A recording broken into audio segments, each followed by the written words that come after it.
देखिए, जब कोई व्यक्ति की मौत हो जाती है तो मौत का कारण पता करने के लिए पोस्टमार्टम किया जाता है। उसी तरह हेलीकॉप्टर या हवाई जहाज में अक्सर ये देखा गया है कि बहुत कम लोग सर्वाइवर होकर बच पाते हैं।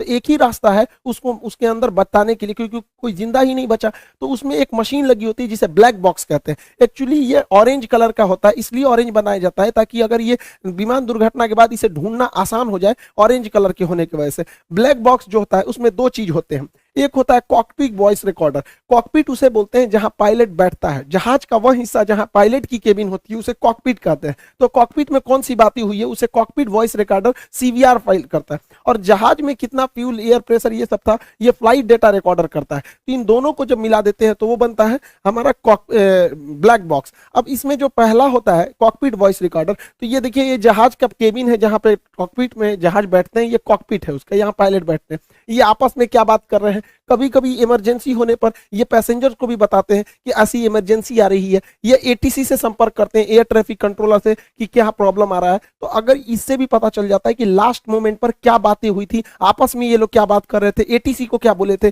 पैसेंजर को कौन सा वार्निंग दिए थे, इससे बहुत सहूलियत हो जाती है। साथ में ये लोग डिस्ट्रेस सिग्नल भी देते हैं। देखिए, जहाज का जब एक इंजन फेल हो जाता है तो ये लोग वार्निंग के तौर पे पैन पैन पैन सिग्नल देते हैं। 3 बार बोलेंगे पैन पैन पैन, मतलब आधी इमरजेंसी है, एक इंजन पे भी जहाज आराम से लैंड कर सकता है। लेकिन यदि दोनों इंजन खराब हो जाता है तो इसमें मेडे मेडे का सिग्नल दिया जाता है। मेडे मेडे मेडे मतलब एक्सट्रीम इमरजेंसी है। ये हेलीकॉप्टर और मतलब विमान दोनों के लिए होता है। दूसरा होता है इसका ब्लैक बॉक्स का दूसरा अंग होता है flight data recorder. Flight data recorder में 80 से ज्यादा आंकड़ों को रिकॉर्ड किया जाता है कि ये रोटर ब्लेड कितनी तेजी से घूम रहा था, बाहर हवाएं कितनी तेजी से चल रही थी, कितनी हाइट पर था, फ्यूल कितना था, दाहिनी ओर कितना झुका था, बाईं ओर कितना झुका था, पीछे का रोटर ब्लेड कितना तेजी से लड़ रहा था, टेम्परेचर कितना था, हवाएं किस दिशा से आ रही थी, कितने प्रेशर थे, फ्यूल काम कर रहा था कि नहीं, कोई दुश्मन का रडार तो नहीं आया था, कोई मिसाइल से अटैक तो नहीं हुआ।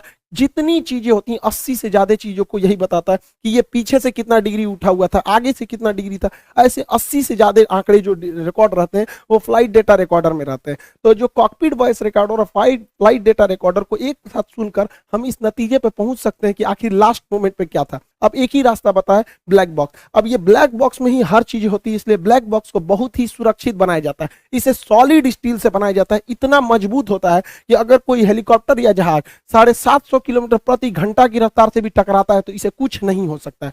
इसे आप गर्म भट्टी में 200 अक्सर आग लग जाते हैं, तो इसको ध्यान में रखते हुए इसे 260 डिग्री सेल्सियस तापमान सहने वाला भी बनाया जाता है। ये उसमें भी गलता नहीं है। अगर ये पानी में गिर गया तो पानी में भी ये 30 दिन तक बिना बैटरी के सिग्नल छोड़ते रहेगा, बीकन छोड़ते रहेगा, जिससे कि इसे ढूंढने में आसानी हो सके। इस ब्लैक बॉक्स को प्रेशर सहने के लिए भी बनाया जाता है कि हो सकता है कि ब्लैक बॉक्स नीचे गिरे, उसके ऊपर पूरे जहाज का लोड आ जाए तो ये 2.5 टन का वजन अपने ऊपर रोक सकता है। इसे अगर कहीं स्क्रैच आए, कटने पिटने से भी इसे कुछ नहीं हो सकता है, इसे काटा भी नहीं जा सकता है। अतः यह ब्लैक बॉक्स बहुत ही सुरक्षित बना